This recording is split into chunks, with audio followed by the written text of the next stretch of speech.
नमस्कार दोस्तों, ये वीडियो जीआईसी प्रवक्ता एवं जीआईसी लेक्चरर के इतिहास वैकल्पिक विषय का टेस्ट सीरीज है।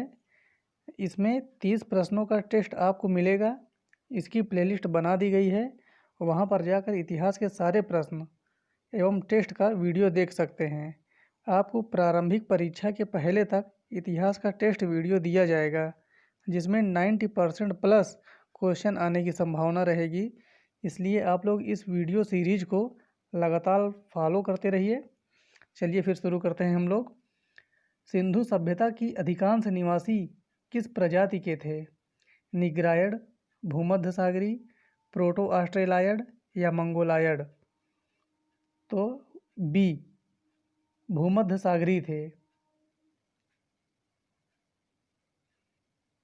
सिंधु सभ्यता के लोग किस धातु से अपरिचित थे? अपरिचित थे। सोना, तांबा, चांदी या लोहा? तो इसका आंसर हो जाएगा डी, लोहा से। ये है इसका आंसर, लोहा। ऋग्वेद की रचना कहाँ हुई थी?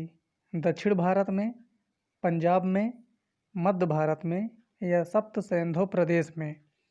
तो ये इसका आंसर हो जाएगा डी, सप्त सिंधु प्रदेश में। वेद का अर्थ है ज्ञान, धर्म संहिता, आचार संहिता, ज्ञान का रहस्य?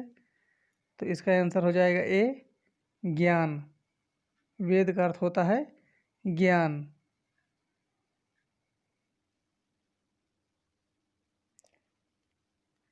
वर्ण व्यवस्था का सर्वप्रथम विवरण कहाँ से प्राप्त होता है? ऋग्वेद के 10वें मंडल में, महाभारत में, 6ठी शताब्दी ईसा पूर्व में या 3री शताब्दी ईसा पूर्व में? वर्ण व्यवस्था का, तो इसका आंसर है ए, ऋग्वेद के 10वें मंडल में हमको वर्ण व्यवस्था का सर्वप्रथम विवरण प्राप्त होता है। बहुत इंपॉर्टेंट क्वेश्चन है ये, काफ़ी बार आया है एग्जाम में। ऋग्वेद में जनता निम्न में से मुख्यतः किसमें विश्वास करती थी? मूर्ति पूजा में, एकेश्वरवाद में, देवी पूजा में या बलि एवं कर्मकांड में? ऋग्वेद के समय। तो इसका आंसर है डी, बलि एवं कर्मकांड में उस समय की जनता ज़्यादा विश्वास करती थी। ये है इसका आंसर। वर्ण संस्कार का मतलब है जाति की शुद्धता, सामाजिक वर्गों का अलगाव, सामाजिक वर्गों का सम्मिश्रण, उपर्युक्त में से कोई नहीं। तो वर्ण व्यवस्था का मतलब होता है सामाजिक वर्गों का सम्मिश्रण, सी। संगम काल के चोल शासकों में सबसे प्रतापी था करिकाल, पुहार, कांतन या शेबियन? इसका आंसर है ए, करिकाल। देखिए, इसमें प्राचीन इतिहास और मध्यकालीन इतिहास और आधुनिक इतिहास तीनों के 10-10-10 प्रश्न हैं। तो लगातार आपको ऐसे ही वीडियो मिलते रहेंगे, सभी के 10-10 प्रश्न मिलेंगे, तो 30 क्वेश्चन आपको डेली मिलता रहेगा। संगम साहित्य में वर्णित कन्नगी है, कन्नगी क्या है? एक पक्षी प्रेम, अनुचित प्रेम, तमिल महाकाव्य की नायिका, व्यापारियों का समूह? तो कन्नगी कहा गया है तमिल महाकाव्य की नायिका को। ये है इसका आंसर सी। जाति प्रथा की तीव्र आलोचना करने वाला ग्रंथ वज्रसूची के रचयिता कौन थे? ये भी ध्यान देना है, वज्रसूची किसके लिए बनी थी? तो जाति प्रथा की तीव्र आलोचना की गई है किसमें? वज्रसूची में। इसके रचयिता कौन थे? याज्ञवल्क्य, अश्वघोष, गार्गी या नागार्जुन? तो इसका आंसर है बी, अश्वघोष। मध्यकालीन भारत के मुगल शासक मुख्यतः थे, क्या थे वो लोग? फारसी, अफगान, चगताई तुर्क, उपर्युक्त में से कोई नहीं?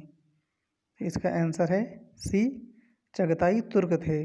अफगान, मुगल चगताई तुर्क थे। बाबर ने अपने बाबरनामा में किस हिंदू राज्य का उल्लेख किया है?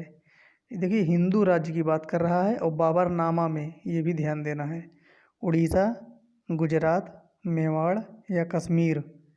तो इसका आंसर है सी, मेवाड़ राज्य। अयोध्या स्थित बाबरी मस्जिद का निर्माण किसने करवाया था? बाबर, हुमायूं, निजाम उल मुल्क, मीर बांकी। तो इसका आंसर है डी, मीर बांकी।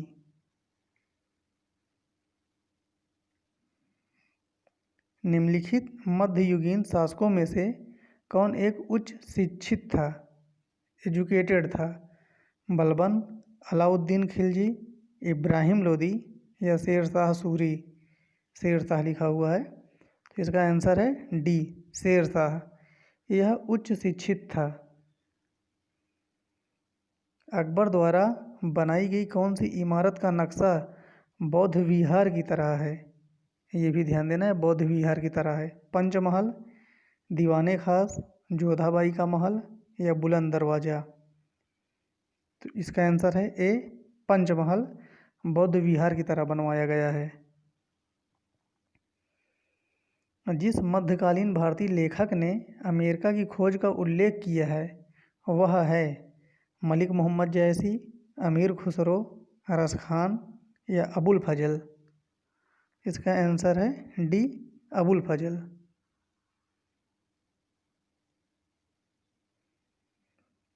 हिंदू धर्म ग्रंथों का अध्ययन करने वाला प्रथम मुस्लिम था। वह प्रथम मुस्लिम कौन था? अमीर खुसरो, दारा शिकोह, अमीर हसन या शुजा? इसका आंसर है बी, दारा शिकोह। हिंदू धर्म ग्रंथों का अध्ययन करने वाला प्रथम मुस्लिम था ये। दिल्ली की प्रसिद्ध जामा मस्जिद का निर्माण किसने किया? जामा मस्जिद, हुमायूं, शाहजहां, अकबर या इब्राहिम लोदी? इसका आंसर है बी, शाहजहां ने। निम्नलिखित में से किसने साम्राज्य की राजधानी आगरा से दिल्ली स्थानांतरित की? देखिए, आगरा से दिल्ली, अकबर, जहांगीर, शाहजहां या औरंगजेब? तो इसका आंसर है सी, शाहजहां ने। मुगल भारत में राज्य की आय का प्रमुख स्रोत क्या था? मुगल भारत की बात कर रहा है। लूट, राजगत संपत्ति, भू राजस्व या कर? तो इसका आंसर हो जाएगा सी, भू राजस्व। 1932 में पूना पैक्ट के बाद हरिजन सेवक संघ की स्थापना हुई जिसके अध्यक्ष कौन थे? जगजीवन राम थे, घनश्याम दास बिड़ला थे, बी आर अम्बेडकर, अमृतलाल ठक्कर? तो इसका आंसर है बी, घनश्याम दास बिड़ला। 1932 में स्थापित अखिल भारतीय अछूत विरोधी लीग के प्रथम प्रेसिडेंट थे? B R Ambedkar, Amritlal Thakkar, G D Birla या एम के गांधी? बहुत सही से क्वेश्चन करना है ये वाला। तो इसका आंसर है सी, जी डी बिड़ला। मुस्लिम लीग ने भारत के विभाजन की मांग का प्रस्ताव अपने किस अधिवेशन में किया था? विभाजन की मांग का प्रस्ताव किस अधिवेशन में? लाहौर में, कराची में, इलाहाबाद में या ढाका में? तो इसका आंसर है ए, लाहौर अधिवेशन में। वह कौन तिथि थी जब मुस्लिम लीग ने पाकिस्तान दिवस मनाया था? 25 अप्रैल 1920, 5 फरवरी 1922, 14 जुलाई 1942, 23 मार्च 1943? तो इसका आंसर है डी, 23 मार्च 1943 को मुस्लिम लीग ने पाकिस्तान दिवस मनाया था।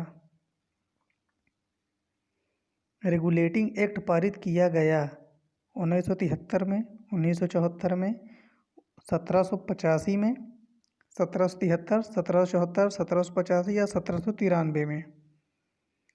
इसका आंसर है ए, 1773 में। भारत सरकार अधिनियम 1935 ने समाप्त की, क्या समाप्त कर दिया था इसने? प्रांतीय स्वायत्तता, प्रांतीय द्वैध शासन व्यवस्था, भारत की संघीय संरचना, जिम्मेदार केंद्रीय सरकार। तो इसका आंसर है बी, प्रांतीय द्वैध शासन व्यवस्था इससे समाप्त हो गई थी। अलीपुर सेंट्रल जेल स्थित है मुंबई में, कोलकाता में, चेन्नई में या दिल्ली में। तो इसका आंसर है बी, कोलकाता में। इंडिया विंस फ्रीडम पुस्तक आत्मकथा है डॉक्टर राजेंद्र प्रसाद की, जवाहरलाल नेहरू की, मौलाना अबुल कलाम आज़ाद की या हुमायूं कबीर की।